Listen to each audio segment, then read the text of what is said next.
bafasha gute ku murongo wa MTN mutabaruka? Nari nkuye amafaranga kuri MTN yanjye nyashyira kuri Tigo. Yego. Nkoresha nyine 662 urwego. Yego. Amafaranga munyohereze message yuko agiye nyine kuri nimero ya 072 435 83 ariko ntago ari kuri balance ndebera. Nimero mukoresheje? Nimero nkoresheje nohereza ayo mafaranga. Mugura amayinite ayifashe. Ni 078 108 70 10.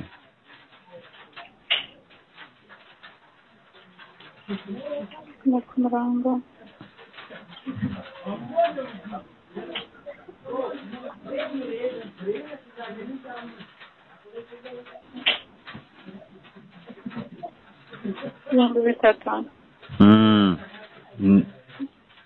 Urahamagara kuri ifashe.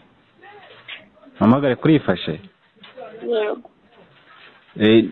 None se nimero nayoherejeho siyo? Hagaragara kampani yayifashe nayoherejeho. Wari ubasha kumenya nimba mwayebeje, nimba mwayakiriye cyane nimba hari izindi mbogamizi zitumye mutayabona. Nari nzi ko byose ari ibyanyu. Ubwo ifashe umuntu amufatanya bikorwa. Ubwo ifashe rero ndahamagara yihe mibare? 07815. Reka byandike 07815 55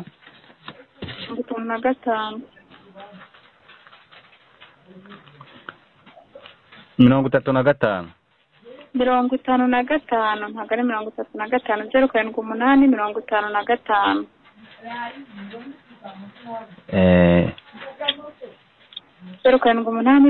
07855 07815 inyuma ya rimwe hariho 5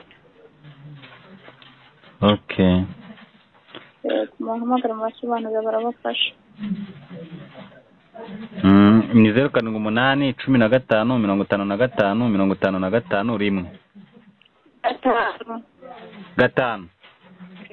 Bababwiye ko wanditse 078 rimwe inyuma y'iyo rimwe hariho 5. Okay, murakoze cyane. Nta kindi kibazo mfite rwose pe kandi mutwakira neza Imana ibamugisha. Uko kugamagara ku murongo wa MTN Shamba System biri